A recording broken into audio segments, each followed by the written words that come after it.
Yeah, so you'd set it up with someone. Yeah. The whole thing hadn't streamed at all, so we had our audio but no video. My first very podcast with I'd worked really hard to get a great guest in, Kit Dewell. She's like quite a well-known author. Yeah, mate, none of it recorded. No video, no audio, nothing. I'm surprised. Did you do it again, or? No, I didn't even have the fucking guts to tell her. So yeah, I was. We managed to get just come to that mic for me. The place we were hosting it through, they managed to retrieve it, and they found it somewhere in a server. Oh really? Yeah. But it took weeks. It's quite stressful. It is. It's quite stressful. What I try not to do now, I'm like, I hope everything's working. I hope it's going to record fine. And now it's just the ability to just concentrate fully on the conversation. Well, you got one eye on something else, you're not. Yes. You're not concentrating properly. I know, but yeah. Hopefully, mate. Touch wood, we're all good. Anyway, yeah. Like I said, I appreciate you coming down. I can't remember where I heard about you. I think maybe another podcast, perhaps. But sleep's something I'm interested in because notoriously been poor at it. And I think we all are. I think so, mate. I think especially for go-getters, ambitious people, they can think of so many better things to do than sleep. So I'm like that. Even though I understand its importance, there's still resistance to become good at it. There's that culture, isn't there? That culture of burn the candle at both ends is the way to do it. And I spent a third of my life doing that, and got to a point where it really wasn't working, and it was starting to have real detrimental effects. So yeah, I wonder if there's better ways to burn the candle at both ends, or whether that's just a short-term thing that we can manage to do. Because it's quite even that phrase, you want to make the most out of life. Maybe we do want to burn it at both ends. Can it be done without damaging ourselves? I don't know. There's a way of doing it, but it's not burning the candle, isn't it? You've just got to be structured enough and have the right. I suppose knowledge. It all comes back to knowledge, doesn't it? And then application, right? Yeah, and there's got to be a willingness to do it. So you've got to have the mindset where you want to make an improvement and do things the right way in order to make any changes. Because if you're not fully settled yourself that you want to make changes and you want to commit to being the best version of yourself, then all the knowledge and all the training and the coaching and the mentoring that you'll ever pick up is never going to make a difference if you're not open to accepting it and taking it on board. That's true. I think it's quite hard now. I was thinking it's if I was a newbie starting the game of self-development, let's say I wanted to become the best version of myself, I thought there's so many things that you could do, or there's certain areas that you could attack. Like, it's hard to know what to prioritize. So you've got basic things from the importance of hydration, nutrition, mindset, sleep, cold showers, business, making money, family, relationships, communication, emotional intelligence, fitness, gym work. The list goes on, right? And all of those things will make your life better. A lack of screen time, for example, working on things like that, it's like, whoa, where do I get started on this journey, and what do I really need to focus on? That's the thing, we're so much better informed now than we were 10, 15 years ago. That we're now flooded with too much information, and you're right, you're overwhelmed. Where do you start? You get your sleep right, that benefits your exercise, but you need to exercise to build your sleep pressure so you'll sleep better at night. And everything has a knock-on effect. Everything's linked to everything else, isn't it? It is, yeah. So, like you say, I guess maybe the answer there then is that you can start anywhere, anything that's going to have a positive impact. The way I like to think about it is kind of like a domino effect. I'm like, what do I believe is going to have the biggest? So I know that, by the way, when I'm tired or I've had no sleep, I'm next to useless. So I kind of know that all my good intentions, my discipline, my willpower is massively impacted by my sleep. So I'm kind of like, well, there's no point working on discipline really hard if I'm getting 3 hours sleep, because that's what affects my discipline, my energy. Yeah. So I kind of like, but that's took years. I know that sounds really simple, but to have the awareness to know that, because I think especially as guys, we like to kind of stubborn our way through change, grit, motivation, stubbornness. We do. I've worked in places in the past. I've had friendships in the past where that's encouraged, to be first in the office unnecessarily early, to be the last one out unnecessarily late, to go and hammer the gym in your hour lunch. You're not leaving yourself any time to rest, let your brain recover, catch up on the day, get some decent food in you, get some fuel in you, hydrate. you're trying to do so much for some silly sort of notion of masculinity and what it actually is represented by, that you end up just killing yourself, for want of another word. You know, you end up just doing that burning of the candle at both ends, and there's only so much candle's going to be there before it meets in the middle, and you're going to be facing burnout and struggling. So I mean, for me, it was probably around late 2018 is when I properly started to, I'd say, look after myself for the first time. Yeah. You know, I'm 30 odd years into the story by that point before I've really started to look after myself. And the catalyst for that was we had sort of a 3-year period, me and my wife, where we had a significant bereavement every year for 3 years, one thing after another. So we lost my father-in-law, lost my dad, and then we lost the baby. For 3 consecutive years, those things happened, and we started to go down a bit of a rabbit hole from a mental health perspective, me and my wife, because it was tough. You know, and the circumstances around each of those was particularly tough, and you know, I nearly lost my wife when she lost the baby. You know, she was very close to not being here now as well, and so it was a really tough time. And I'm really pleased that, you know, and I'm a big believer in life, the smallest little intervention or chance meeting can have such a massive impact on you. And you know, we joined the gym because we, just after we'd lost the baby, we were moving house. We lost the baby 5 days before we exchanged keys on the house. So timing wise, it couldn't have been a more stressful time.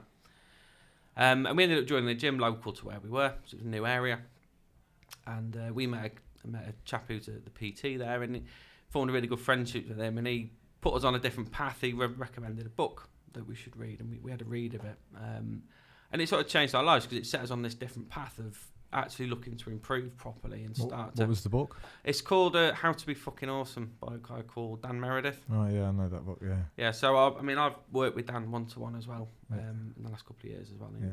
He's a good friend now. But reading that, it really made a big difference to how to approach life, and for the two of us, it was that turning point. And then that's led on to now where, you know, we're looking after ourselves in the right way.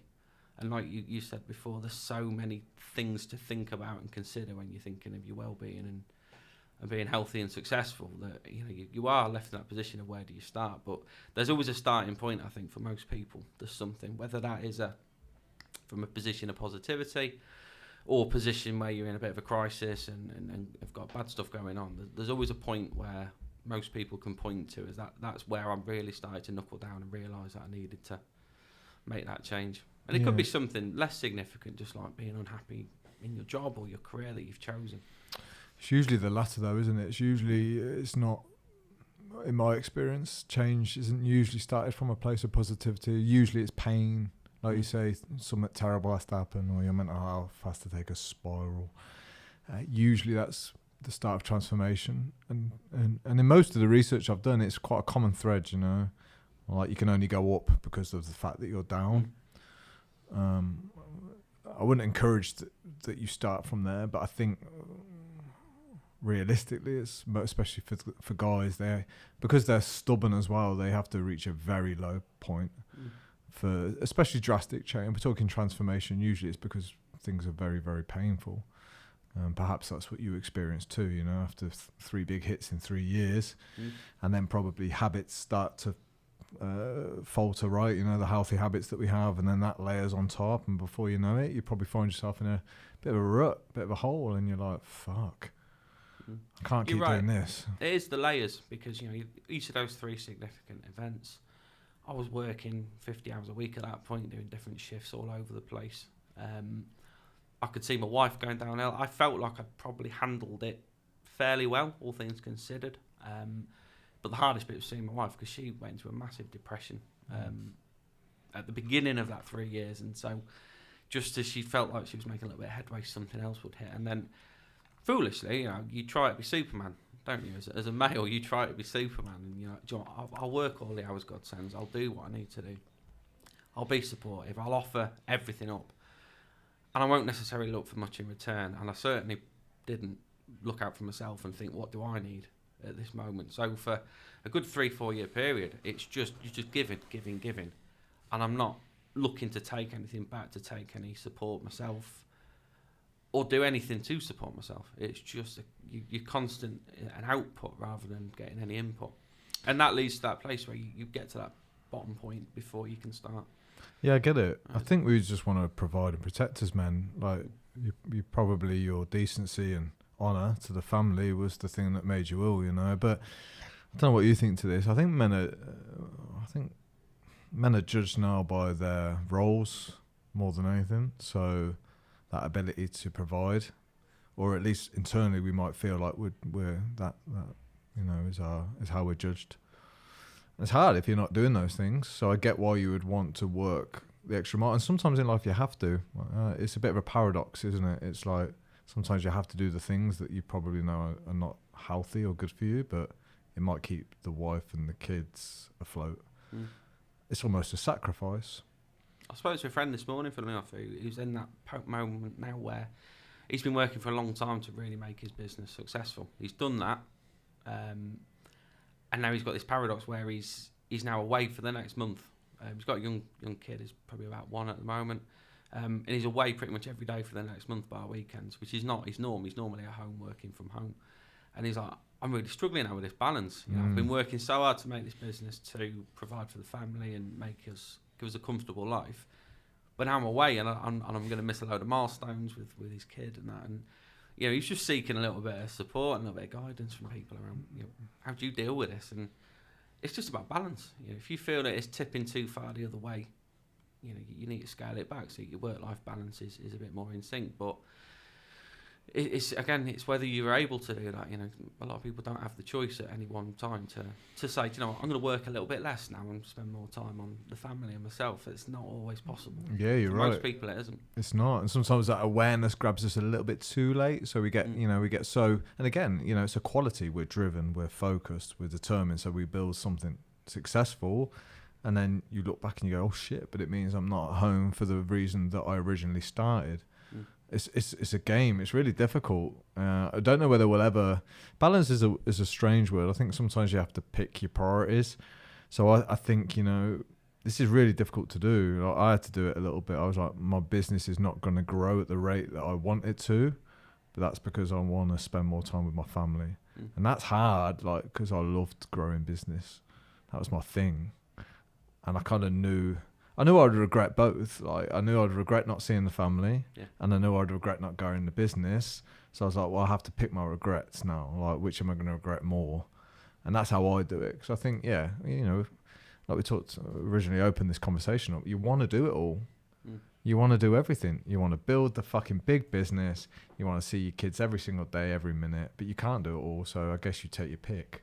I think a lot of people spend months, years, decades trying to do that and trying to do everything, and you can't. You know, I saw my dad. He spent his entire life working. You know, I saw him so little because he was just working all of the time. And I'm sure looking back towards the end of his life, it'd have been like, I wish I'd got the balance a little bit differently. We never had the chance to have that conversation, but I'm pretty sure he had that feeling of probably should have balanced it off a little more. But you can't live with regret. But I like what you said about you've got to pick your regrets, because you try and pick your priorities out and align them. There's always 5 or 6 top priorities, and you can't have that many top priorities. No, it's impossible. No. But something has got to give, like you say. So I view regret differently. I think you can live with your regrets. I think they can shape and dictate what you do going forward. So there's loads of stuff I regret, and because they're so painful and I'm so regretful in certain areas, they kind of like make me channel my energy in a better.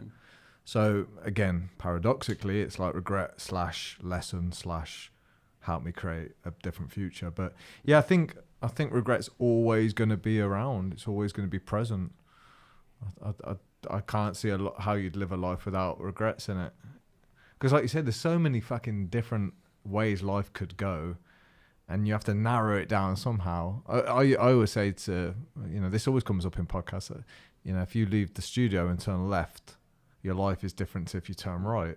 And that's just one example out of a million examples. Yeah. So it's like the possibilities for your life are infinite. There's a great book called 4,000 Weeks by Oliver Burkeman. Don't know if you've read it. No. It's great. You'd like it because it's talking about this. It's saying like a lot of life is deciding what you're going to miss out on. Mm-hmm. So it's more about shutting loads of doors and being okay with that. So the 4,000 weeks thing is, that's on average how long you've got to live, I think. So he's saying it's not a long time. So being a man who wants to do everything is not really viable. So he's like, try and work out what's important, like what you value at a personal level, and see whether you can pursue that. The challenge is, like, if your personal values are your family, it's like, well, how do I provide for them and still be present in the home? It's a tough gig, right? It is, yeah, definitely. I like what you're saying now around the you turn left, your life goes a totally different direction. Huh? You turn right. Crazy, yeah. Yeah, I always look at life like that. You know, I'm for always looking back, but I don't worry about what's happened before, whether it's 5 minutes or 5 years ago. If I've made the wrong decision, I've made it now. I've got no choice but to crack on, make the best of it, and try and make it right if it wasn't the right thing to do. But I look back, like when we lost a baby, we wouldn't have a daughter that we've got now if that hadn't have happened. Sure. So it was awful at the time, but again, it's just another step in life, isn't it? And whatever comes after that, you just react to and you work with it and you deal with it the best way you can. Yeah, I think it's a bit easier looking back because you can see the positives later on in life. Like you say, we've got this beautiful daughter now, but at the time, it's even if you kind of know through experience of life that often you will come through the bad times. It's still as difficult when you're in it, when you're experiencing those feelings, or you're seeing someone that you love suffer. It's really hard, but I guess that's part of the condition that being a human comes with. Like, you don't escape that, right? You can't escape that. And I think there's a lot of pain in trying to escape that. I think a lot of us chase this, this happy lifestyle, permanently happy lifestyle. And it's like, well, that's never going to happen. And sometimes there's more pain and frustration in chasing that, and why we can go from one high to the next, or looking for it. I think the reality is you can't be successful if you're happy all the time. No, you can't. You can't have that success unless you're going to feel some pain. And is that? Do you think that's successful? So, like, would you align happiness and success? Like, do they coexist, or are they completely different aspects? I think one can breed the other. Okay. I think if you're successful, however you term that, whether that's just family life, whether that's business, whether that's pounds in the bank, I think it goes away to promoting happiness. But you've got to have, again, it comes out that word balance. You've got to have enough of what you need to fill your cup in every area to be happy, haven't you? I know people that earn a lot of money in what they do, and they're not particularly happy. And some of the people that are earning significantly less than that are happy, and they've got, for them, that they're filling their cup with just enough of everything that gives them that happiness. Yeah, it's interesting. So if you're someone who's collecting garbage in the morning, right, but that money is putting food on the table for your 2 kids and wife, so therefore it feels like you're serving your purpose and value, but that job makes you utterly miserable. It's like, which is more important? Do you continue to do the thing that you hate for the people that you love? Yeah. Like, is that successful? Is that where purpose overrides happiness? And I'm not saying you can't have both, by the way. I know you can, but I don't always think it's that easy. If you're an educated man these days and you've got a job that involves intensive labour and it's all you know, and you've got people counting on you, I can see how making a transition into anything else is really difficult. So I'm just wondering, is happiness the thing that we should encourage more men to chase, or is it purpose, or is it a bit of both, or, it's tough, right? And again, maybe each individual has a different script. I think that's something I find now with my work, is the law of individuality is massive. Yeah. What works for one person won't work for someone else. What works for 10 million people might not work for you. Yeah. And so you've always got to consider the individual, and you've got to consider yourself as well. If you're reading books, if you're consuming podcasts and information, because you want to become better, you've got to consider that, what you're hearing someone say, an expert might be saying, it might not work for you. You've got to find your own version of that. You've got to find your own variant of what they're saying, because if you try and follow it to the law, and I think a lot of people are probably guilty of this, they try and consume so much knowledge and information, and then start to lose sight of picking out the bits that work for them, and they're just going for the big headline statement and trying to apply that to themselves, and then probably getting disappointed when it doesn't work. I agree there. Yeah, I think I've fallen into that trap too. I think it's an industry now, isn't it? Self-help. It's it's catchy titles. It's try and make people buy your books and stuff. And I get it. If I was an author of a self-help book, I'd want it to simple 5 steps to solve this problem, and we can overconsume. I heard an interesting kind of approach to this the other day that says all your, or at least the vast majority of your self-help, self-development should come through practical work, not reading.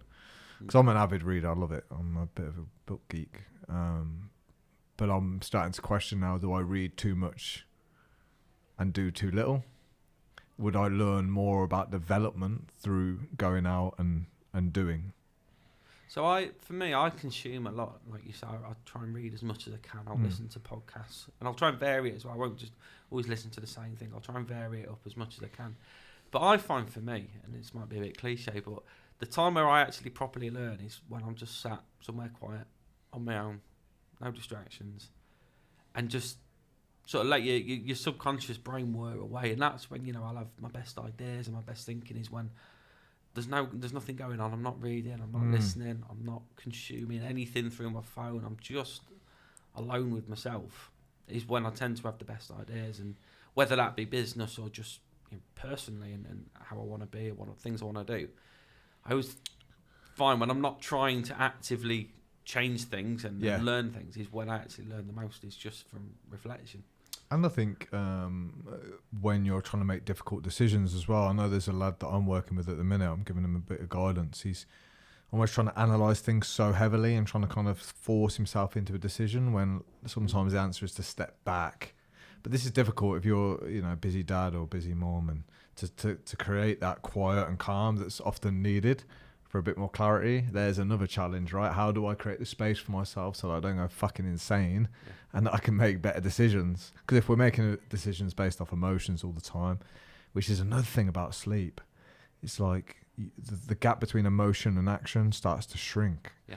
And you're just on autopilot. And if you feel angry, everyone knows you're angry. If you're feeling hungry, boom, you're reaching for any food. So kind of like all these things link. But I guess it all starts with the awareness. Like, can you see these things happening? Can you see that because you're tired, you're making bad decisions? Like that's a skill too. Just seeing it. It's like stepping outside yourself. So I'm acutely aware of that myself now. So I started working on my own sleep. Like I said, back end of 2018 is when I started to realise and learn about the impact of it. And last week I had a late night, and normally now I'm in bed by 10:30, and I'm consistent with that sort of half an hour window. That's bedtime. There's nothing encroaches into that. And I went to bed really late one night last week because we'd been out. We'd had something booked for a long time, me and my wife, and we went out, had a great night, and got into bed at 1:30, 2 in the morning. Little and woke up at about 3:30. So I'd had no sleep, and the next day I felt awful. Imagine the worst I hadn't been drinking that night, but imagine the worst hangover ever. I felt like that. And I sat and thought about it a little bit, and I thought, do you know what? I used to feel like this every day for about 10 years. This was normal. And just having, there was quite a powerful thought, because I felt absolutely awful.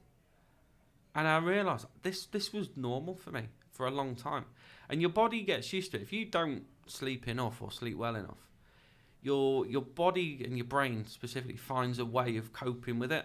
It's not good. It's not good for you, and you don't feel good. But it finds a way of sort of numbing the senses so that you don't feel that impact. So that when I then had that one night of isolated, terrible sleep and really not, and burning the candle at both ends again, I felt absolutely rotten the next day. And because it's not the norm now. Your body really lets you feel that, and I think you become numb to how you're feeling. So whether that's physically or mentally, you're not looking after yourself. You become numb to it, and you don't realise how it's making you feel. And that's where you can go into years or decades of not looking after yourself, not making the right decisions, and you're just sort of setting the wheels in motion for ill health, poor mental health, an unfulfilled life. Yeah, I think you're right, and I think this is why something terrible sometimes needs to happen to break the chain, because you're right, it's normal, which is dangerous. The fact that normal is making you feel so shit. And again, you could do this on a societal basis as well, if it's culturally normal for everyone not to be looking after themselves, it's harder to spot when you're doing it. Yeah. So this is why I think one of the main reasons why people only change after something terrible happens is because it forces them.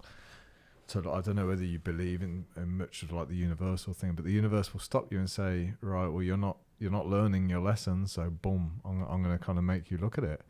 One of my friends, for example, he he was doing something similar, and he had a very bad car accident, and it kind of broke both his legs, and it forced him to stop. Lockdown forced a lot of people to stop. Yeah. And there's one guy I'm working with now, his life's transformed for the better. I know there's some that have gone the opposite way, but he was like, lockdown was such a gift for me because I was in the rat race big time. And he was like, I had to stop. Didn't have any work. I had to sit there, be with myself for a day, 2 days, a week. He's like, then I could start to see what was going on. So yeah, it's introspection, isn't it? It's, have you got the ability to stop and ask good questions and reflect? Definitely. There's 2 points that spring to mind for me where I had that moment of realisation where I needed to do something different. One was back in that period where, we'd had all of the bad stuff go on and life was hard. And I once, I'd go up to go to work, put my shoes on, and I couldn't tie my shoes. And I sat there looking at my hands. I'm like, what's going on here? And I'd been sleeping probably 2-3 hours a night, working until midnight, going to bed, getting up at 4 for work, and absolutely just destroying myself. And I couldn't tie my shoes. I had to come wake my wife up and say, there's something wrong with my hands. Can you tie my shoes for me?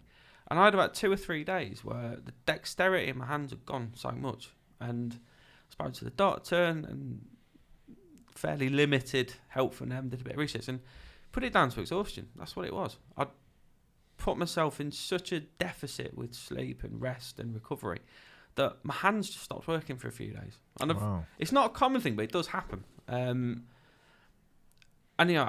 basic things like writing, tying my shoes, couldn't do. I could drive okay because I could use them as blunt instruments, but I couldn't do anything remotely requiring a little bit of dexterity. And that's that point where I said, sort of back end of 2018, where I started to realise that I'm going to have a heart attack if I don't start to look after myself properly now. Yeah. And then the second point was lockdown. Exactly how you described there. I was out of the house every morning, bright and early, before the kids were up, getting back just before bedtime, every day, Monday to Friday. Lockdown hits, and I'm at home every day. That coincided with my youngest daughter now and being there for most of her milestones that I'd missed with my first daughter. So that was a nice thing. And that's when I started to realise that I personally, for happiness for me, I needed to find that shift in my career where I could spend that time, more time at home, be around more, because we were talking before about the balance of happiness, success, income and all the things that factor into that. And the one for me was to find a way of getting out of the rat race and getting out of that 9 till 5 corporate job to enable me to better experience what for me excites me and makes me happy in life, which is predominantly family. And it's about, I always feel like I want to build. I always want to be building something. And I'd suppressed that for 20 odd years of my career of just going out, working. And I realised I wanted to do something more and help people was a big part of that as well. What was your job before? So I was just in varying roles, with senior roles in sort of distribution. So the latest one, I had sites dotted all around the southeast. So I was travelling from Warwickshire, where we live. I was out to Essex, down over to Norfolk, down to the south coast, and sort of managing those sites from afar. Yeah. With teams there, and there was a lot of travel. There was an awful lot of Zoom calls, sat in the back bedroom, and it just wasn't ticking the box for me anymore. And I don't think without lockdown, I don't think I'd have realised that. Do you know? I think I probably would have done at some point, because I've been working away at what I do now. I've been working away and learning and getting as much time as I could in my spare time to be working at that. But I'm not sure when I would have made the jump. And it is a big jump to move away from working for someone to working for yourself. It's a big challenge, and it's a scary old jump. It's very scary, yeah. And so to do that, I think lockdown is what made me realise that no, what I'm doing is the right thing for me. It is what I want to do, and it gave me that intention to actually do it. And it wasn't just a notion anymore. It wasn't, do you know what, I'd like to do that. I've always said, I'd love to travel to India and go around there. But reality is I'm probably not going to do that now because I'm too old. I've got kids. It's just not practical. It's probably not something I'll ever do. Probably could have done it 20 years ago, but priorities were in a different place then. And I think it could easily have, rather than making that jump and starting to work for myself and do what I want to do, I think without lockdown making me really see what I could have as a result of that and being around more and getting that balance, work-life balance better, I think it really helped me. Yeah, sure. And I know so many people. I'm one of them. And like, I sold my gyms when lockdown came and did 6 weeks in Iceland and things that I just would have never done. Like, part of me is annoyed because I feel like if I had more courage, I would have done it anyway. But lockdown kind of forced.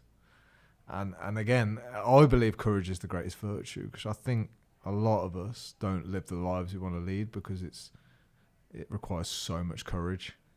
So much. Like, and again, we throw the word courage around like it's just a bit of bravery, like, oh, you know, I'll do a challenge or whatever. But no, I'm talking deep level courage to make the decisions where people turn around and go, you fucking what? You're insane. And your wife starts to question what you're doing. Your kids think you've gone nuts. Like, it's hard to live that life. Really fulfilling, authentic. Again, another word that's thrown about, but like, to be authentic, especially now, it's so fucking hard because it means you can't be a people pleaser and you have to tell the truth. And those two things right there, especially if you're like, you've got people that you love, you want to keep them happy, right? Yeah. Often that comes at the sacrifice of the self. Life's just full of contradictions, isn't it? I think life is one big contradiction, mate. Yeah, it's hard getting your head around it for sure. And again, how far you go down that rabbit hole. There's a mentor of mine, Jeff, said there's only so much truth that you can handle, because if you got right down to the truth, yeah, the contradictions you wouldn't be able to make any sense of anything, because it doesn't make any sense. And knowing that is quite scary. But once you see it, it's hard to unsee. So you've experienced two different lives now. One where you're working for yourself, and one with the corporate. Now you probably couldn't go back to corporate without being fucking suicidal and hating life, because you've seen and tasted something else. Yeah, that's one of my biggest drivers. Is that I couldn't go back to it. Fear's a good driver, you know. Definitely. Yeah, like, of course, like you need to be in the middle, right? Of like the fear nudging you not to get slack, and then the building, what am I trying to create? I think having both of those things is quite powerful. Yeah, fear's important. You know, if it can be crippling, and if you get to the point where it's crippling, it's gone too far. But you've always got to have a little bit of it. Always, man. To drive you. Sure. Yeah, I'm terrified of getting to the end of my life and kind of like knowing that I haven't made the most of it. The scariest thing is not knowing what making the most of it looks like. That's the key. I think for most people is you can talk about having a fulfilled and be satisfied with your life that you've had, but I think a lot of people never actually fully realise what that is. And that's, for me, that's even scarier than not achieving it. If I know what a successful life for me is, I'm still learning every day what that is. If I know what that is, even if I don't achieve it, at least I know how far I got. The scary thing for me is getting to the end of my life and I'd never properly decided what that should be. What is it then for you? I'm still learning every day. I'm still tweaking what that is. But what do you absolutely know? Like, for me, definite is, you know, I want to be a positive influence on my kids. Okay. And I think there's varying degrees of that, because I know every day I do something not quite right for the kids. I might raise my voice at the wrong moment where, do you know what, they probably didn't deserve that, or they're rushing out and not doing because I've not given clear instructions on what they need to do because we've got to get the house out of the house at this time, or something like that. So every day you take a step back, and I think the way I look at life is you're a carriage on a track. You know, you're on a rail track, and things will come along which you've not done yourself that's quite right, or stuff will just come out of left field and knock you for six, and it will push you back along that track. And I think for me, I try and stay on the track all the time. So if something comes along and sets me back, it pushes me back a few carriage lengths on that track. If you allow every time there's bad news to come along and derail you, you've got to make such an effort to get back on there. So for me, what a successful life is having that positive impact on my kids. Overall, I won't do it every day, but collectively, I want them to look back on memories of me as, do you know what, he had a good positive impact on my life. I want to provide a nice life for them, you know. I'm not one for massive trappings and expensive gestures and flashy cars and all that. That doesn't really excite me. But not having to worry, because I know when I was a kid, money was really tight, and I want that to not be the case for my kids as we grow up, and try and make it as comfortable as we can, but not so comfortable that they don't have to learn about life and really grasp it themselves. That's the main driver for me, is to do that. And the other one is just to enable myself to have the time to enjoy myself, enjoy my life, and be able to do the things that I want to do when I want to do them in its most simple form. You've got to work. I've got to do work, and I'm working a lot at the moment. But I want to be able to, if I want to do X activity next month, I'm going to do it, and I'm not going to have to worry about whether I can spare the time or whether I can afford to do it. I want to be able to do it within a realistic sort of boundaries. Do you ever have any internal clashes between I love my family so much and I want to do everything required for them versus I've got my own needs, wants, desires? Daily, every day that if you were, I've got friends who are, they live a single bachelor lifestyle and they have a great time, and you look sometimes, you think, oh, that looks like fun. I'd love to have a day or a week where I could just sort of blow off and do whatever I want. But I look at what I've got and I'm like, I wouldn't trade it then. Yeah. But yeah, every day there's always something you think, for me, I would like to go and do this today. And sometimes it's possible, but often there's a constraint of like, I'm going to do that, but I've got to be back for 4:30 because I've got responsibilities elsewhere. So I think I just try to, in that respect, just try and be sensible with it. I can't disappear for a week and go and do whatever I want. But you know what? I can spare myself 5 hours tomorrow, and I'll make what I want to do. I'll make it fit to that time that I've got. I think the idea of freedom is always really appealing, but I think responsibility is what men need. Yeah. And like you say, you've just kind of declared what is fulfilling for you. It's other people. It's your kids and your wife, and they play such a big role in that. Imagine that gap being a big void. Like I say, I used to think it would be the best thing ever to go to Iceland for 6 weeks with no worries or concerns. But you kind of wake up each day, like at first you can do what you want, so it's great. But like after a couple of weeks, you're like, if I got up at 6 a.m. or 10 a.m, it wouldn't really matter because I've got so much freedom that actually no one's counting on me today. Yeah. So I think it's good for a man to have responsibility, and I think it's very natural for him to look at others and wish that he kind of didn't have it, but deep down knowing that it's what he wants and needs. It's kind of hardwired into your brain, though. I think so, yeah. You say the example now about, if you wake up at 6 a.m. or 10 a.m, it didn't matter. Probably feel a bit of a lack of purpose at that point. But your brain, your brain and your body wants to wake up at the same time every day. You want to wake. Your brain will have your body will have its own time where, whether it be 7, 8 a.m. or whatever it might be. Your body clock, your chronological body clock within you will want to wake up at a certain time every day. And I think we build our purpose around that. And often, you've got the social calendar. Your social clock might be what's driving you in terms of when you get up and start your day. And that can change it, of course, but your body wants to wake up at the same time every day and have purpose.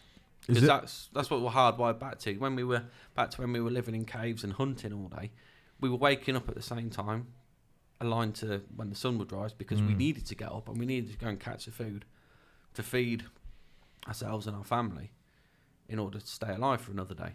And so we're now in a much more comfortable place where, we don't necessarily have to do that, do we? We can pop down to the supermarket or have it delivered to our house. Sure. We don't need to worry about it. But the same instinct is still in our body. That's why we've got one of the reasons we've got adrenaline in our body, is because obviously if we're going to get chased by a tiger whilst we're out hunting, we've got to be able to react to that. Whereas now, our adrenaline kicks in when somebody puts something on social media that we don't like. Or something like that. So we get the same responses, just for different reasons now. Yeah, that's very, very true. Does this body clock, the functions that it kind of adheres to, does that stay intact if something like depression's on the scene? So people that, for example, find it really difficult to get out of bed in the morning, does it have an impact on those natural desires to get out of bed at the same time and do something good. It does have an impact. So there's to understand that, you've got to think that there's literally thousands of factors that will go into your sleep. You know, there's so much. So when I'm working with people on their sleep, and the law of individuality again, there's so many factors that have a bearing on that. Some of them are physical things. Some of those things might be mental health and things like depression that will have an impact. And other things will be, you know, physical things that they do through the day, how they conduct their day, what demands work has on it, when they're consuming food, when they're consuming drink. All these things factor into your night's sleep. So the way I always look at it is your night's sleep starts the minute you wake up. So everything you do for that day, everything you feel, every activity and task that you have will build into that day.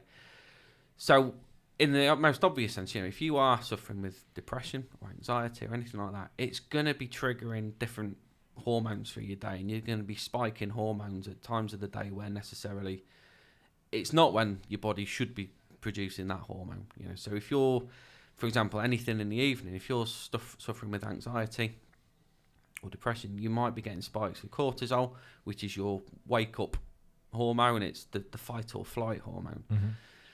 That will kick in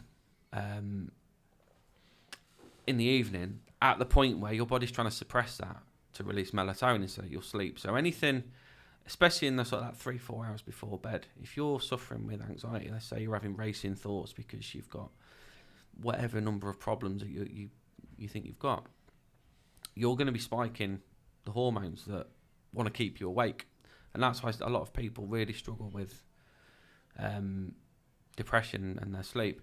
Likewise, when you then get to the morning, you've not been well rested enough, and then I think it is a state of mind, obviously, isn't it? It's that feeling of not wanting to get out of bed, and I've been there myself in the past. Sure. But if you really needed to, you could. You know, if the house caught fire, you could get out of bed. You'd realise you needed to. But it's a combination of the fact that it's a mental feeling of, you know, I don't want to face the day. But also all of the factors hormonally and that your bodily functions that are processed through the night are going to be affected by your lead up to bedtime, and that again has that extra impact. And it's all about layers. You know, there's so many factors that go into your sleep that make it important. For me, I always look at it. The big thing with sleep is that, and life in general, is what you put into it is what you get out of it. That is life, isn't it? You know. So in terms of sleep, if you're investing pennies into something, you're going to get pounds back.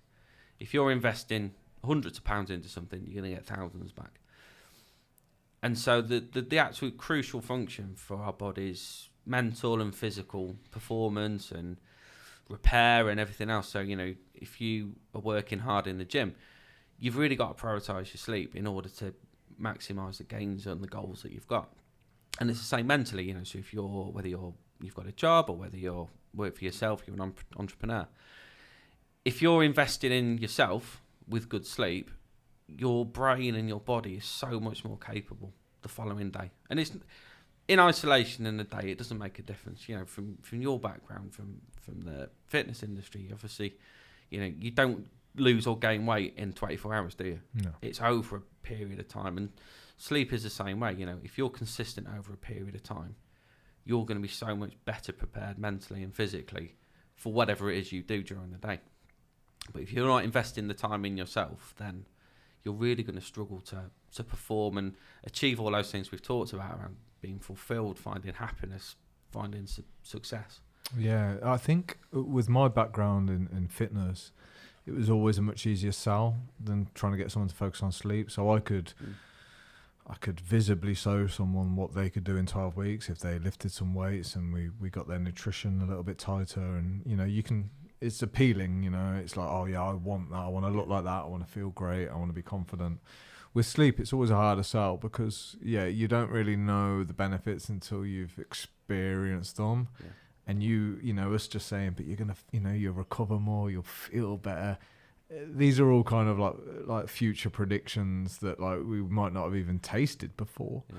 Whereas having the visual of the after picture seems to be a bit more gripping to a lot of people. Definitely. And it's difficult. You know, if you say to somebody, you need to learn how to sleep better. 'Cause it's not just about length; it's about the quality of sleep. Sure. And the quality of sleep is fueled by what you're putting into it, and your routine, and your schedule, and your consistency.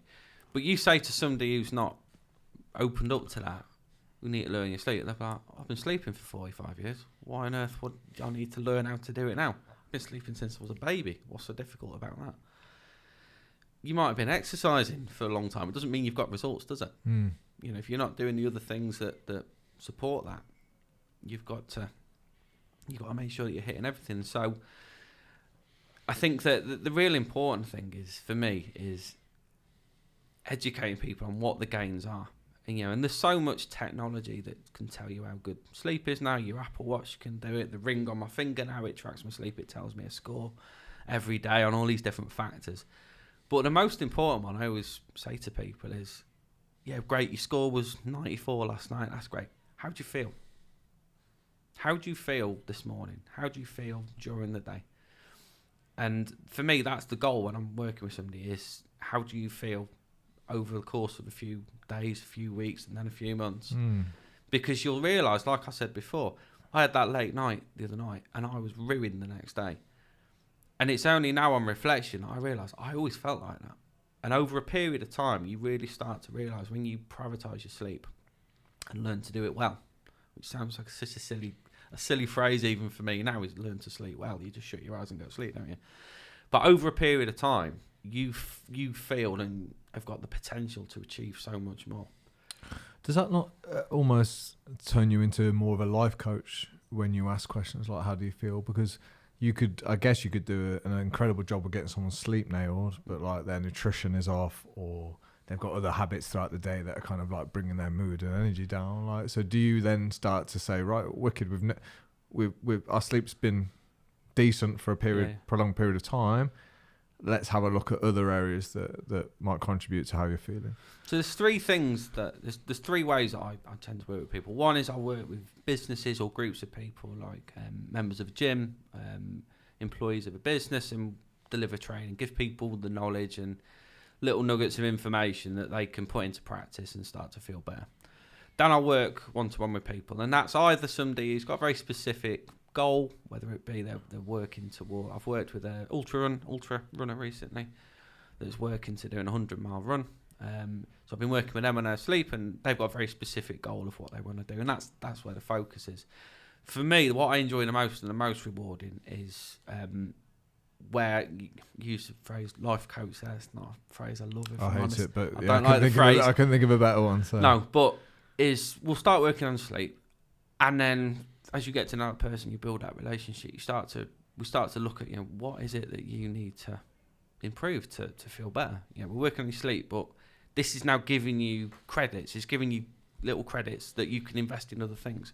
So that might be that you want to improve your fitness, your appearance. It might be you want to improve business. You might want to make a career change. You might actually not be that thrilled with the way your relationship's going or the way that you spend your time with your kids. And so it's not for me to tell people how to spend their life, but you tend to get a feeling pretty quickly of, you know, we want to do this. We're going to get your sleep sorted. And then it's giving you these tokens for you to invest in what other areas in life you want to do. And for me, getting my sleep sorted is what was the big catalyst for changing career. And it just so happens that you know, one has become the other, you know, so that change of career is still working in sleep. But if I hadn't have got my sleep sorted and started to give myself the energy and the reserves to start putting effort into something else mentally and giving myself the time to do that, I don't think I'd have ever made that change. And that's why it was the big transformation for me was when I first started to work on my sleep and do it well. Yeah, I mean, it's obviously I work with a lot of guys, and it's something that always crops up, you know, whether it's my mind is most active when I get into bed, which is a common one, and I can relate to that. I'm on fucking, because again, when you're busy throughout the day, you don't really stop to do the reflection. When you get into bed, it's like, oh fucking hell, here we go, boom, boom, boom, boom. And then the other thing that like is quite a common one is my failure to beat the snooze button, and my frustration at my saying that I'm gonna get up and I don't is another painful one. You know, when you get the declarations of I'm not hitting snooze, and then boom, of course you wake up and you know you're not in your most logical state, and it's so easy to hit that button, and there's all sorts of things we can do to get around that. But they're the most common things, and I find a lot of guys that hit snooze. And again, I know this to be true for myself. When I didn't have a day that I was looking forward to, it was always harder to get out of bed. Always harder. And that sucks when you know you've got a day ahead of you that is either Groundhog Day or is one that you don't want to face. So it kind of makes sense. Like, why would I want to get out of bed? Yeah. Christmas Day is a good example as a kid, right? You fucking just spring out of bed stupid early because there's gifts waiting. There's good things to come. That's all psychological. For sure. You said about Christmas Day. I look at my daughter now. School day, I have to literally shake her. I have to physically shake her in bed to wake her up because she's just gone. If we've got something exciting planned, we're going out on Towers for the day. She's up at 6 a.m. Yeah. She's ready. She's there, sat ready, dressed, and it's just psychological. But that's a state of mind, isn't it? It is, but you think it's a good indicator? Like, if someone's really struggling to get out of bed, is it a wise tactic to say, well, what does the next 10 hours look like, and how fulfilling is that for you? Because it makes quite logical sense, doesn't it? Like, it does. So I think when I'm working with somebody, they've obviously made that decision. They've got their mindset ready. I want to find improvement. I want to improve myself, and this will be either step one or one of many steps to do that. So they've decided I want to work on my sleep to enable me to be able to focus on other things and improve them. So what you'll find, what I normally find is within 10 days to 2 weeks of working with someone, they don't need the alarm clock anymore, because the first thing we'll do is we'll work on routine and schedule, get those things sorted. It's not like really overbearing. It's just really simple steps. So during the day, you'll do this. Caffeine. You knock it on the head at 2 o'clock. You don't touch it beyond 2 o'clock, if at all. So from sort of 10 a.m. till 2, that's your caffeine window. Especially if you've spent your entire working life maybe drinking 6 cups of coffee a day just because everyone else in the office does. That's really common. So loads of little steps like that. Just this is the time for that. This is the time to have made sure you finished eating for the night, so that your body can then do its processes it needs to do overnight. Organs can repair. Organs can recuperate. If you're eating at midnight, you're not letting your body... It's in dysfunction at that point. It's not able to do it. So by getting into those evening routines and getting everything right at that place, what you find is you start having a consistent bedtime. So you're going to bed in ideally the same sort of 15-minute window every night, which will differ for different people, and there's ways of identifying what that should be. People will just wake up.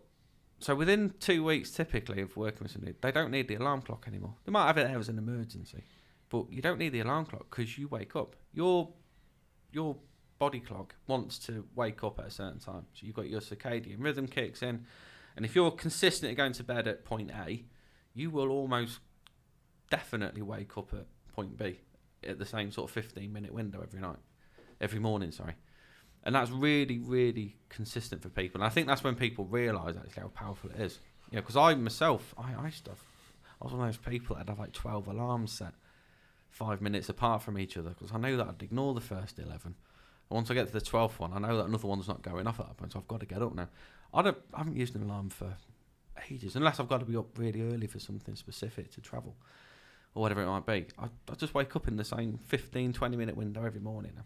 So that's what you mentioned, racing thoughts as well at night. So that's such a common problem people have, and all that is, that's just your subconscious is not satisfied at that point. So the most simple thing I recommend to people for that is just write out paper and pen, do a to-do list in the hour before bed. So tomorrow I've got to do this, or I might have to think about this unpleasant thing that I need to deal with, or I might need to do this task. Write it out, and it's such a simple thing, and it goes beyond that. You can get into journaling and all sorts of historically non-masculine things that do have a massive positive impact. But just a simple to-do list before bed. Put the doom of the little screen that's about 5 inches tall and 2 inches wide that brings all this negativity in life. Put that aside. You don't need that. So I personally, I don't have my charger upstairs now. I charge my phone overnight. I put it downstairs and leave it down there. Yeah, I think it's one of the worst things you can do, in my opinion. Definitely is. But yeah, writing out a to-do list, it's such a massive impact yet simple thing to do. Because at that point, your subconscious is satisfied. Do you know what? I've got all these things that are a problem, and I might not be able to fix or solve one of those tomorrow. You know, if it's a long-standing problem, but you know, I've written it out that I need to deal with that. I need to give it some time to think about it tomorrow. Your subconscious knows then that, you know, there's a plan for that. I might have a solution for all of these things, but there's a plan, and I know that we're going to think about it tomorrow and make some steps towards trying to fix it. And you've done that, and there's lots of different things you can do, but that's one of the real main ones, is just to do that. It really does help. No, I'm sure, but I totally believe you. It sounds like the kind of people that would approach you are probably the ones that are ready to do those things. So if someone hires a sleep coach, they're clearly wanting to improve their sleep. I think the biggest obstacle is when somebody's got so much going on there.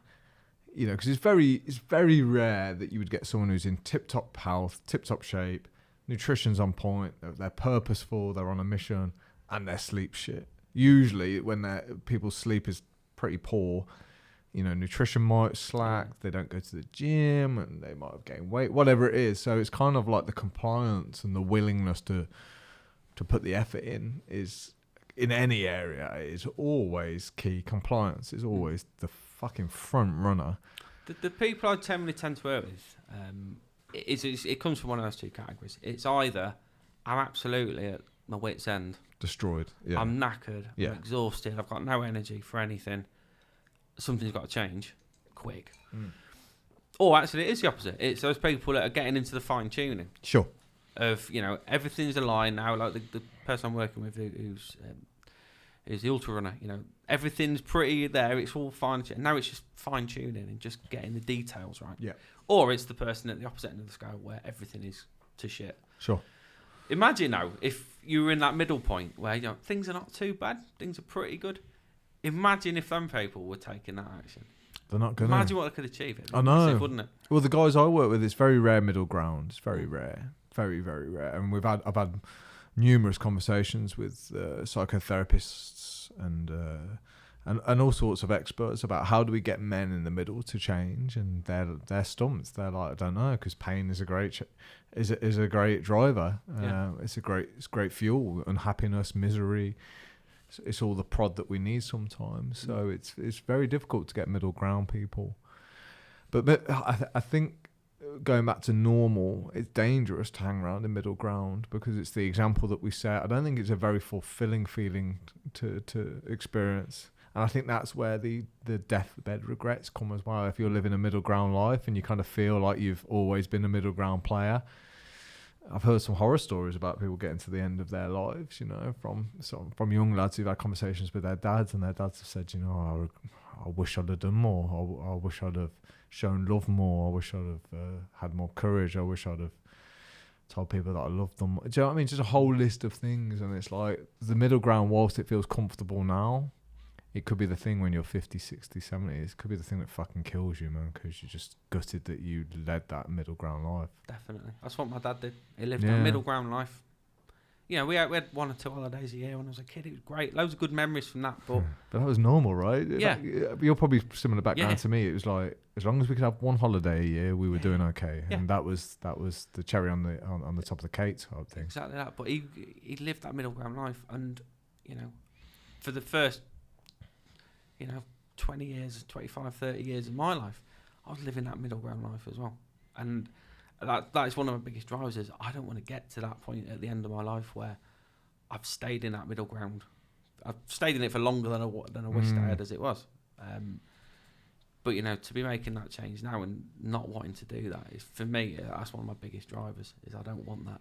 And, especially when I'm starting with the people at rock bottom, working with them, it's helping them push on to that next level so that they don't just get to that middle ground point, because we could get the sleep sorted and everything's fine and brilliant. There you go, pat on the back, off you go.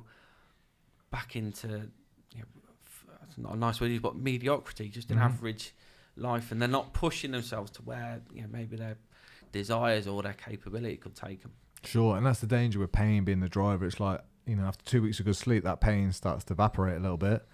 I'm all right now. If I can go back to my old ways, and then it's like, oh, Andrew, I know it's been a few months, but I feel shit again.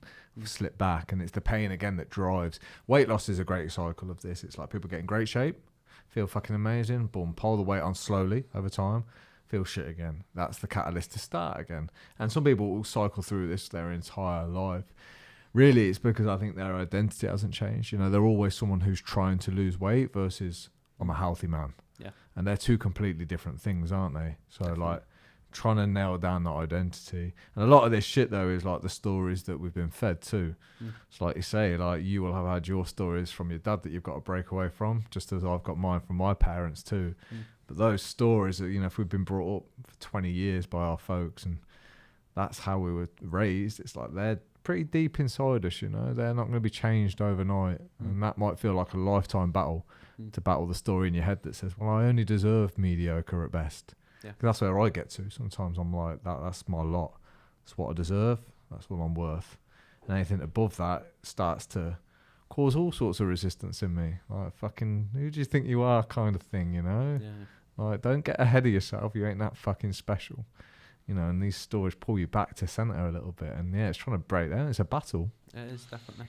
I think what a lot of people need is accountability as well. So I'll start working with people because they need to make a change. They don't know how to do it.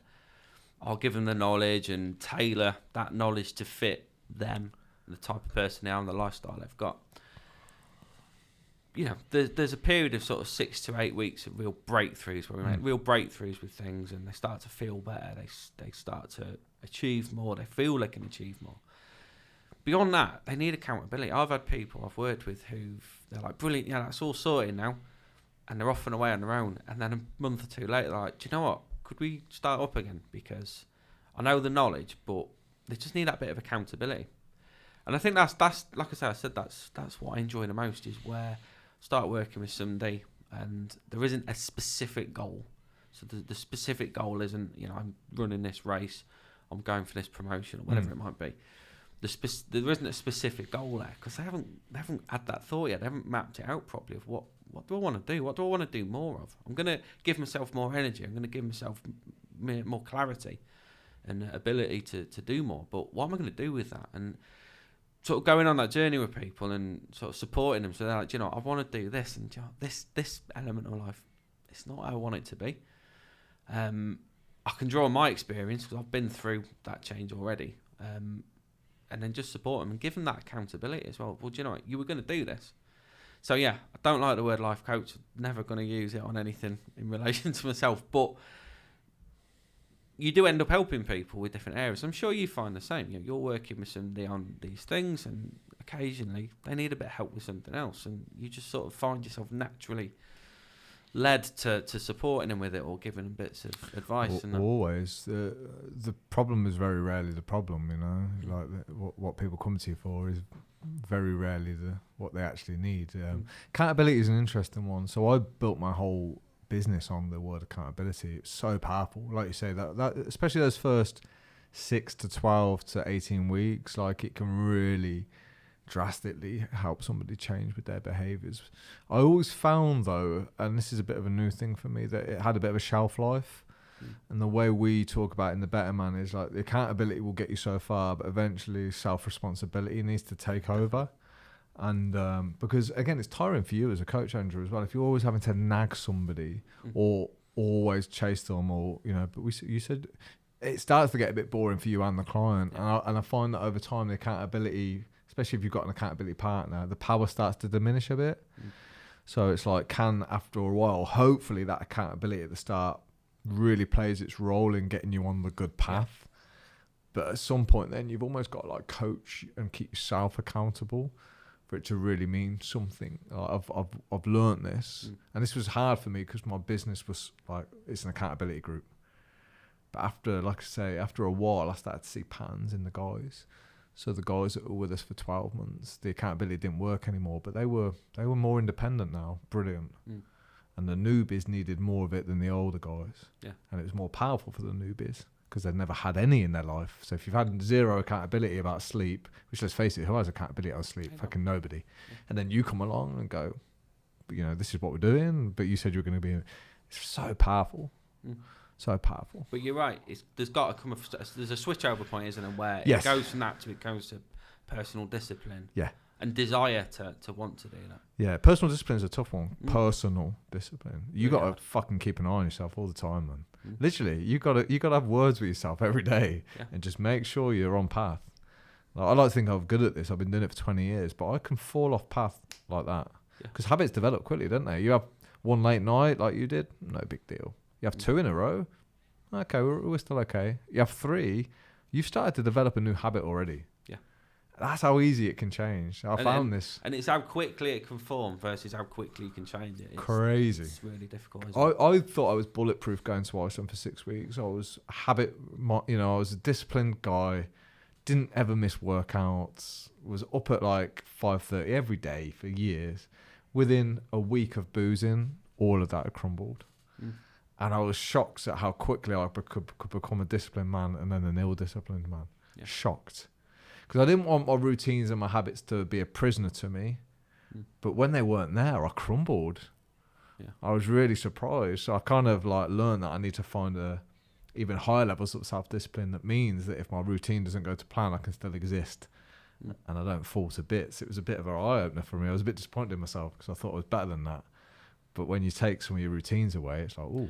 Do you know what? It's much easier to see when it is something that is in your hand. If it's food, if it's booze, if it's feeling knackered because you're not sleeping, if it's whatever it might be. There's so many toxic traits, isn't there, that we can pick up and bad decisions. And I'll say it again. One of the things I was told me is you're going to make worse decisions if you've not slept well. For sure. You will make worse decisions. It's just a fact. But when it's something that's more of a behavioural thing, if it's something not as obvious like sleep, whether it's something that's sort of more of a subconscious thing, it's harder to pick up on the fact that actually I'm slipping it. If you're drinking 3 cans of lager every night before bed, you'll see them on the side in the kitchen worktop in the morning. You're like, yeah, I probably need to think about this. Or if it's you're eating a takeaway every night, you think, I need to buy some food and cook, rather than doing that. And I think when it's things that are not as obvious, that are not as maybe as visual to us, I think it's harder for people to realise. And then as soon as that slide maybe goes longer before you realise that, shit, actually I've let this slip too far now. I couldn't agree more, mate. I think it's no offence, sleep is for a lot of people quite a boring thing to try and get good at, because you're asleep and you don't know what's happening and the world is passing by. Like, I understand that. Like, as a Druid man, if you didn't have to sleep, I wouldn't. But I know the importance of it, and I certainly know the difference between an Alex who slept well and an Alex who doesn't. So that's the best thing I think you can do is, like, I've got this Whoop. Yeah. I can see my performance, my recovery is better when I sleep. It's instantly changed the game for me, like you say, just bringing up levels of awareness. But I think, the hardest thing is getting people to even contemplate that sleep could be having that. Because I think here's what will happen. People will make poor food choices and then they'll go, right, tomorrow I'm just going to make better decisions. And that's their strategy. And it's an awful strategy because nothing's changed. They just think tomorrow they're going to be stronger minded. And it's like, no, but your sleep's still been awful, or your hydration's still the thing that's making you feel like you've got brain fog. Yeah. So it's like you can't willpower your way through it. It's every day. It's too tiring. It's not an effective strategy. And I always think discipline's amazing, but above that should be strategy.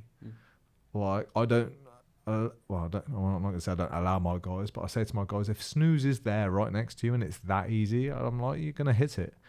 Like, even buying an old-fashioned alarm clock for me is good. Like, there is no snooze on it. It's like you get out of bed and you turn it off.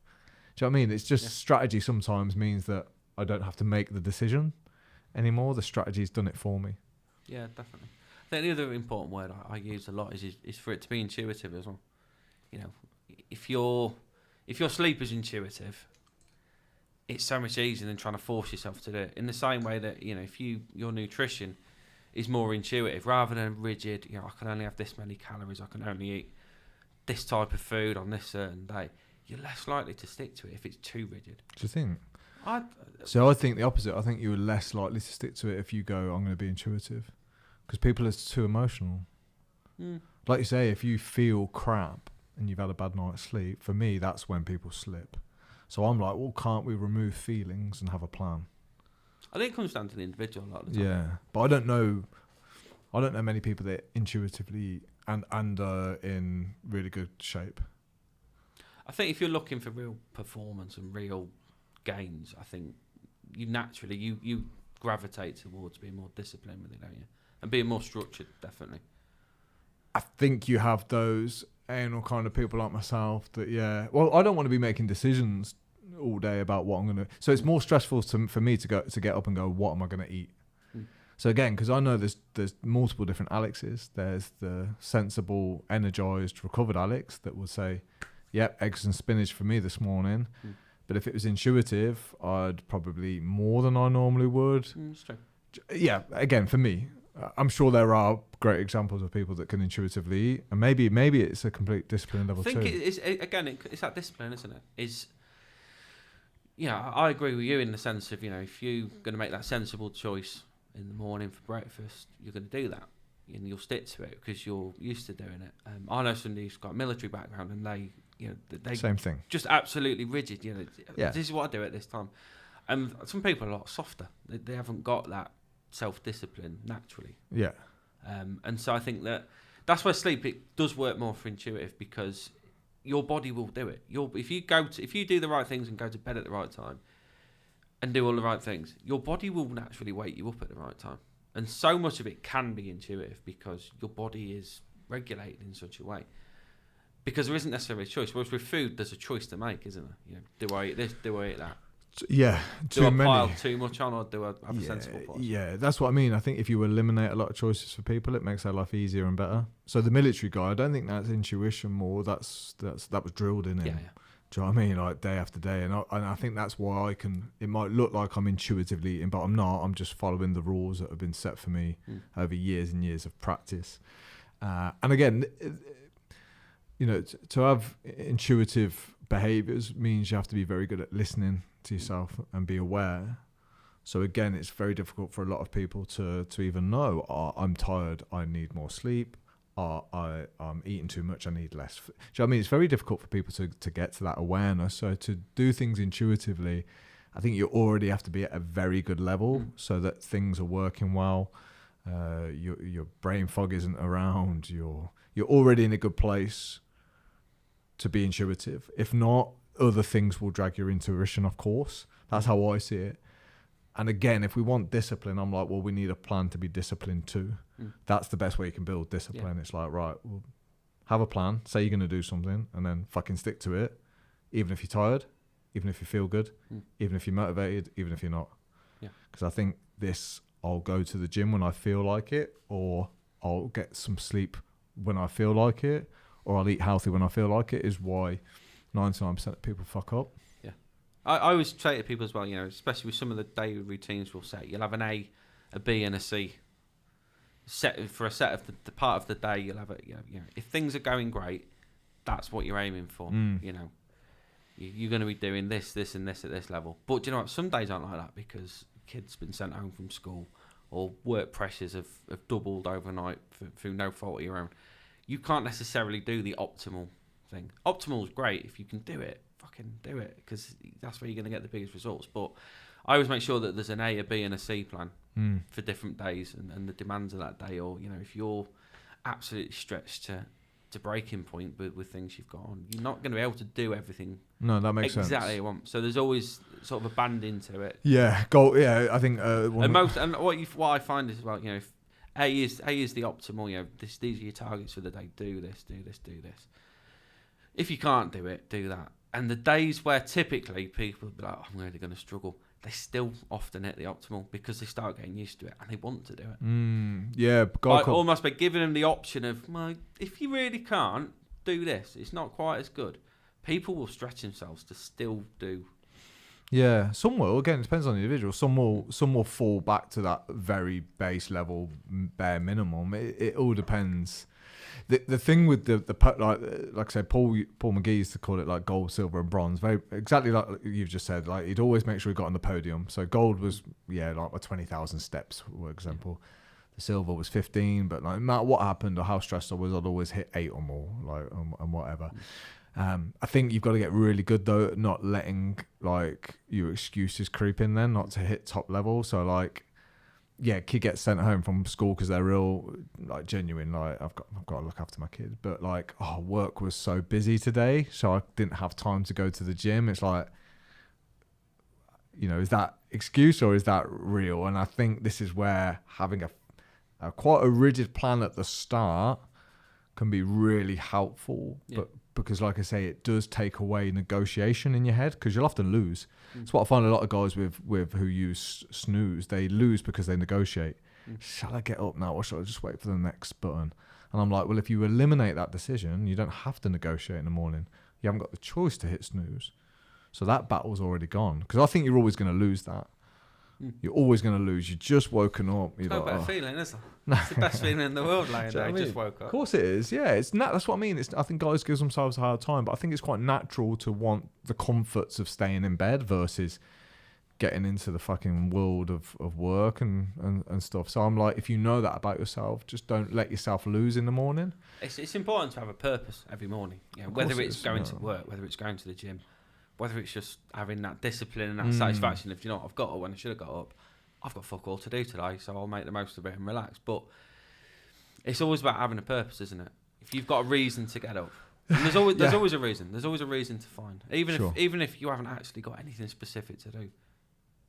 Think of something. Yeah. You know, there's always a reason to get up and put some value into your day, isn't there? Well, all the guys at the gym at 6:30 a.m. say the same. Every day I see them, they go, it was hard to get out of bed today and get here. And then after the workout, we know the score. Everyone says, I feel great now. I'm so glad I got up and did the work. So there's knowledge there that it's normal not to want to do the hard thing, but you reap the benefits after. This is what real discipline kind of is. It's like, right, I know it's going to be easier for me to stay in bed right now, but the thing that's good for me, so it's not doing the easy thing, it's doing the thing that's good for you. That's what real discipline requires. And that's like I said, that's multiple decisions throughout the day. So my theory and method behind this is, well, limit your decisions. Just get good at nailing those few that you give yourself. And it just seems to make life a bit easier. Yeah, and I think I was one of the first things I do with people is set out a good morning routine that works for them. It's important, right? You know, getting up at 5 a.m, doing 15 minutes of yoga, and then doing it. It's not going to work for everyone because it's just not. It wouldn't work for me to do that. You know, so again, have an optimal morning routine and have an absolute bare minimum one, but you've got to hit at least one of those. Yeah. You know, so I've started in the last few weeks. I've really started trying to get into a rhythm with cold showers in the morning. Yeah. And it's fucking awful. I know, I love it. Yeah. It's awful at the start. It's no. But it's always awful. You feel great after you've done it. I feel brilliant. But do you not think that's where the victory... So you know that, right? So every time... Like, I have a cold shower every day, and I'm not joking, Andrew. Every time I'm like, fuck's sake, these cold... But I'm like, right, this is the battle. So I have these two voices going on in my head, and I make sure that the voice that is trying to do me good always wins. So I'm like, oh, there's that voice again, telling you that, you know, are you going to be a pussy or are you going to get in the cold shower? And this is how I do it. It's very military tough style talk, but it always works. And when I come out, I'm like, I give myself a mental note that I've won. And after 365 days in a row, like, you can take that as a transferable skill to the snooze button, to doing work, to going to the gym, and you kind of know it. You go, oh, here's that voice again telling me that the gym's hard, but I'm so well trained in it now, I know that I'm going to win, and I know it's going to feel good after. Do you know what I mean? So these cold showers, they don't just represent the cold shower, they represent an attitude, which is transferable. If cold showers aren't your thing, there's so many. Yeah, whatever it is though, yeah. There's that famous one, you know, military commander, US military commander is like, first thing in the morning, make your bed. Yeah, you know, I love that's that a really common, right? You make your bed. I love that rule. You've achieved something. You've not even left your bedroom. You've not got more than a foot away from bed. But you've achieved something. Yeah. And you've done it. And it's a little win. Yeah. But they feed into more and more and more. And it snowballs, doesn't it? I think so. Like, it's funny you mentioned the make your bed kind of story. Like, I spoke about that with a client this morning. We're saying, like, if the fundamentals collapse, sleep, nutrition, hydration, like, everything else does suffer. And I think we've got to be really humble and kind of like always make our bed. And I use that as an analogy. Whatever the most basic, good, healthy habit you've got is, you have to always ensure that that's good. So you imagine being in the military, right? 4 years in, and then you get up and you don't make your bed, and the officers come round. They'd still hammer the fuck out of you after 4 years, because that's not good enough. You know, that not making your bed means you're going sloppy. Yeah. And the next thing that you do probably will be sloppy. So I'm like, making your bed, whatever that is for you, Like, you need to remain on top of that. I've found this to be true for myself. I'm like, don't get so fixated with growing a business that you forget to take care of you. And that's really important, because those things can slip in sacrifice for biz, right? 100%. Yeah. So it's a game. There's a phrase, isn't there? If you don't take the time for your wellness, you're going to end up spending time on your illness. Yeah. You invest now in doing the right things, not just the woo-woo well-being stuff, but just those little things, those little successes through the day. Yeah. So that when you get to the end of the day, you're like, do you know what? I had 25 things that I needed to do today. And I've hit 20 of them. Yeah. I haven't done the other 5, but do you know what? Fucking hell, I've had a really good go at it. And I'm satisfied that I've done everything I could, realistically. And if you don't do that, you're not going to feel rested. And again, it goes back to racing thoughts. You're not going to sleep well. But if you invest in yourself now and do those right things, you're not going to be counting the cost of not doing them. If that makes sense. It does. I heard that one of the main reasons people don't sleep is what you just referred to, the worry about getting enough sleep.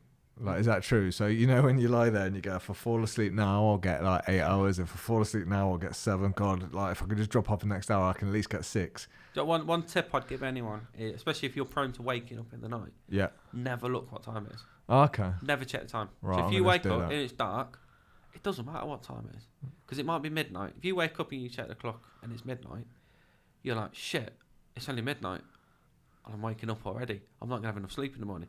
Straight away, you're creating just a little bit of anxiety there. Your cortisol is just going to peak a little bit. Right. And that's going to make it harder to go back to sleep and to stay asleep.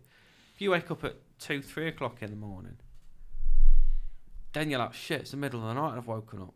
It's no different, but again, it's another little way. If you wake up, so let's say you normally get out of bed at 7 and it's 5:45, you're then like, oh shit, is it even worth going back to sleep? You probably will go back to sleep at that point. But again, you're creating a little bit of stress. So I always say, unless it's the sun's up and you think, shit, I'm late for work, don't check the time. If it's dark, it doesn't matter what time it is. A little bit different in the winter, of course, but yeah, no, I get you. I'm guilty of that. I'm gonna try that little tip. Yeah, 1:10, 3:33, and about 5 o'clock is when I'm awake. All at the same times. 3:33 was the weirdest one. Because I used to wake up and be like, I know it's 3:33. Would check the alarm, and it'd be 3:33. And I read this was called the Devil's Hour or something at 3:33. Isn't it amazing though how you can? If you've not looked at your watch, you've no idea what time it is. It's amazing. You can still get pretty close to it, can't you? Usually, That's your circadian rhythm again. It's in your body. It's built into you. Your body wants to sleep at this time, and it wants to naturally wake up when the sun rises. Yeah. Because that's what wakes you up is light. The biggest thing in the morning is get light. If you can get 20, 30 minutes of light first thing in the morning, it's massive. I know I've been trying to do that lately. It's an Alan Huberman thing I've been hearing of. But like I say, even morning routines, you got like, there's so many things that you could do that are good for you, but the consistent one is I keep hearing is try and get sunlight in your eye, try and get outside. It's a bit harder in our country when it's winter, of course, but there's loads of artificial ones. Yeah, sure there is. I've got a alarm clock for the winter where it wakes you up with sunlight. So yeah, it doesn't I've got that. set for a horrible alarm that startles your senses or brings you out of a sleep or annoys and misses. Because obviously sleep in cycles. So what that does is the sun starts to rise and you'll go through deep sleep, light sleep into the REM stage. As that light's gradually getting brighter in your room, it'll at the point where your body's ready to wake up in that cycle, it'll wake you up at the right point of that cycle. Yeah. Whereas a horrible alarm goes off in the middle of deep sleep, that's when you have that moment of waking up and you're like, fucking hell, what's going on? Yeah. If you were going to do an elevator pitch then to somebody, like you have 10 seconds with them about why they should focus on getting good sleep or how it's going to produce better productivity or just make them healthier or better, what would be your elevator pitch if you've got one? I haven't practiced it. Honestly, whatever your business, whatever your job and purpose in life is, you need to use your body and your brain for that. One way or another, whether it's physical or mental. Your entire ability to function physically and mentally is as a result of sleep and resting and letting your body repair from the previous day. So if you don't get that right and do it well, you're not enabling yourself to be functioning at the highest level you can. And then if you were going to give out some maybe top 3 or 4 bullets about how somebody can improve their sleep, like let's just say somebody maybe who hasn't got any habits installed, what would be really helpful to encourage better sleep? I think the top 4, I mean, there's thousands of different things depending on the individual, but I think for me, the top 3 or 4 would be consistent times, so consistent bedtime and wake time. Yeah. We're so dependent on caffeine as a species now. No, you're going to say your that. Caffeine window between sort of, depending on your time, but roughly 10 a.m. till 2 p.m. Okay. Because at that point, anything later than that, it's still in your system. And all caffeine does is it doesn't give you more energy. It blocks adenosine receptors in your brain that make you feel sleepy. Yeah. It just blocks them. That's how it works. Mm-hmm. It's the same shape. It blocks it. It's not actually giving you more energy. The other one would be water. Hydration is a really obvious one, but you lose up to a litre during the night. Do you know what? I don't think it is that obvious for a lot of people relating hydration and sleep. Yeah. No, we know we need to drink through the day, but I say for the golf people, it's quite hard. But I always say a litre of water in that first hour. In the first hour of waking. Waking, because you can lose up to 3/4 of a litre to a litre. Yeah. Just through perspiration in the night. Sure. And breathing. So first thing I've to do, make sure I do that, is I've just bought a 1 litre water bottle and I'll just bang it down when I wake up, and it makes me feel a little bit sick sometimes, but it's done then. I can tick it off. It's like making the bed. I've ticked it off. I've done it, and I've replenished that. And again, it's just fueling your brain. And the other thing I think is just is think about your routine. Be consistent with your routines. There's so many. You can go on Google as many morning routine and evening routine examples. I suppose actually the fourth and final one would be technology in the evenings. Is put it to bed. Yeah.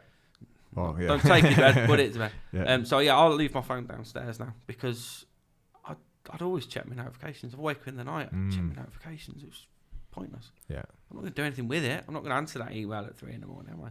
Yeah. So I leave it completely out of the way, and I don't look at it beyond sort of 7, 8 o'clock. Okay. Final check, is anything cropped up on email or anything that is really, really critical that I need to look at now or first thing in the morning. But beyond that, just don't look at it, because all it's doing is, sadly, social media's got loads of good stuff, but there's always a little bit of negativity there. And anything that's spiking your senses or making you think, what the fucking hell am I reading here?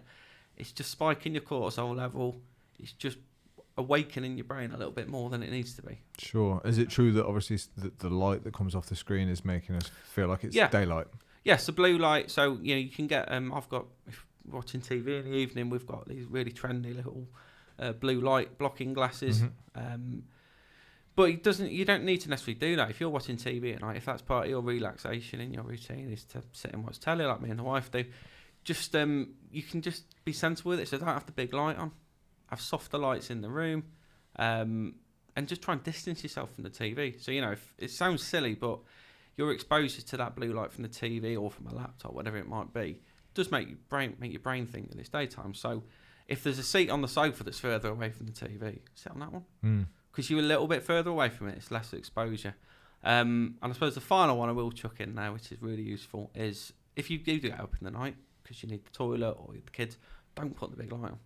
What we've done on our landing is we've got a little red LED strip, which we just flick on when we go to bed, and it sits there, and so it's like a, if you see the war films, submarines, and the red light comes on when everything's going wrong. Wow. So it's a little bit of red light there. It illuminates it just enough. You don't have to put the light on. Yeah. So your brain isn't getting that massive trigger of white light flooding into your eyes, and you will go to bed so much easier after. Never heard that one. That's so just a dim LED or something, even a little kid's night light on the landing. It just gives off enough where you can see where you're going. You're not going to walk into a wall.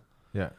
Don't put the big light on, because your brain's out of sync, is being told it's morning now, get up. Yeah, that makes sense. You never go back to sleep. I've never heard that one. I like that one. What's next for you, man? So, like, in your plans, projects, future goals, like what are you working towards now? So I'm still in the building phase, I suppose. I'm sort of a couple of years into the business, so just again trying to spread the word as much as possible. I'm going to be honest, I haven't got one of these beautiful phrases of I want to touch 1 billion people and improve their life.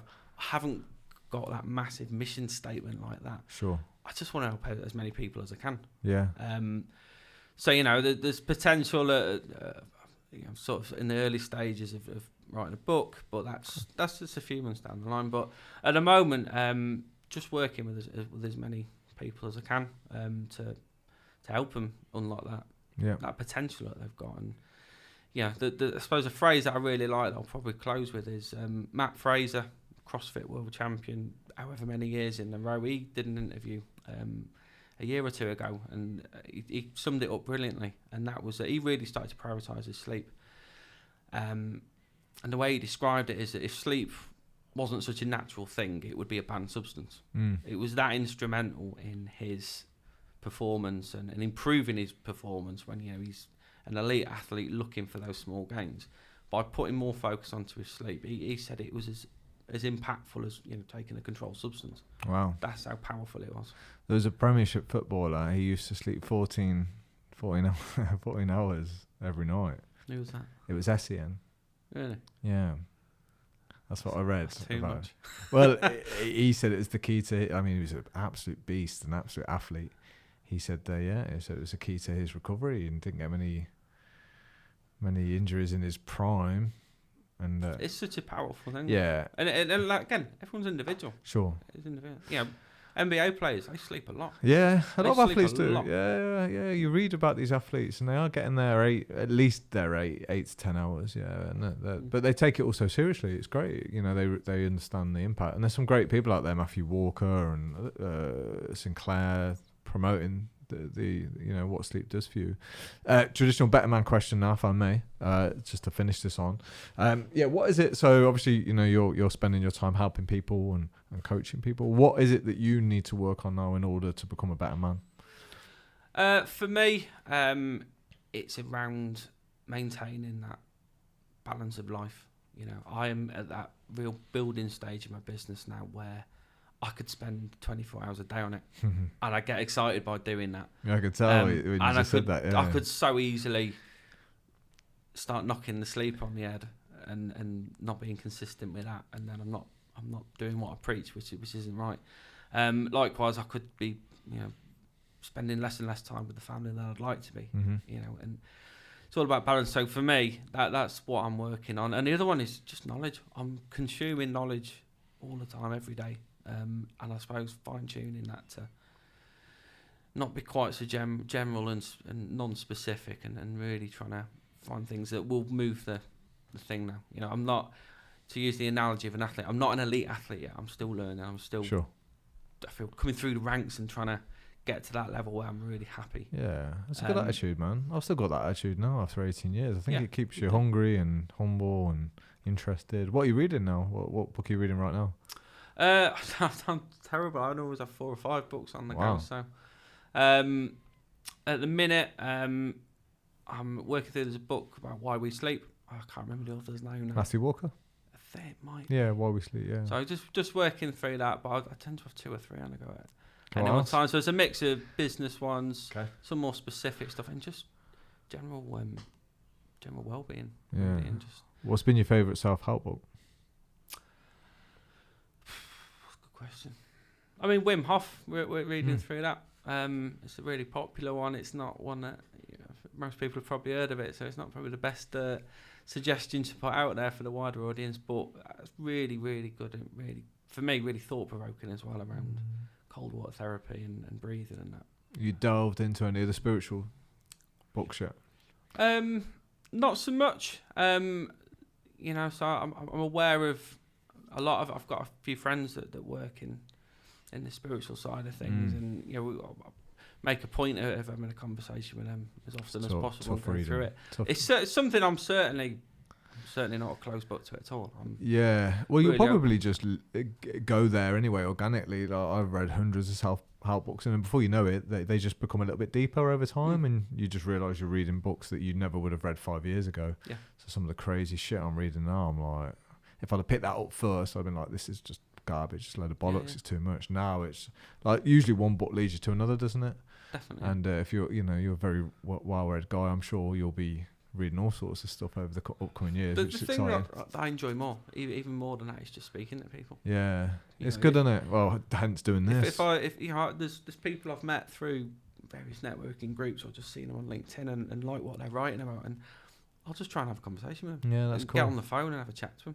And you learn just as much from that as as reading their entire book sometimes. Yeah, well, you got a refreshing attitude, man. Like, you sound like you're doing things the right way, and you sound very humble and willing to climb the ladder and that. And I'm sure it'll work for you. It's I appreciate it. no, it's good. It's refreshing. I love someone who's got a passion, you know. And what usually happens, the same for me. Like, the thing that kind of changed the game for you is the thing that you become so passionate about that you can't do anything but teach that.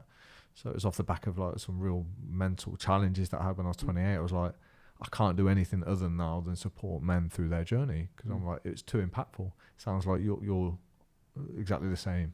Exactly that. Yeah. The very specific thing that I was struggling with then was that the root cause of my problems was centered around sleep. And so, you know, to have that epiphany and learn just personally, you know, what I needed to do differently to feel better myself. Yeah. To then follow a path where I'm now helping people with that very specific thing. Yeah, that's probably why I do come across the passion about it, because I know the impact it can have. And I also know me, when it got proposed to me, if you should work with somebody on your sleep, you know, I was of that opinion of sleeping for 30 odd years. What are you going to tell me? So I know the impact it can have. We'll have to get you on to one of the Betman trainings if you're open to it, teach the guys and answer some of their questions about how they can improve sleep. Because when you've got a bunch of the 30 of us, you're always going to get your handful of guys, some sleep well, some don't. So maybe you can offer some support there and we can get you on. And love to. That'd be brilliant. Mate, thank you. Appreciate you. Appreciate your time. No, thank you, man. It was good chatting with you, man, and good luck with the biz. Yeah, thank you. I'm sure it'll work, man. Yeah, it's a tough gig, mate.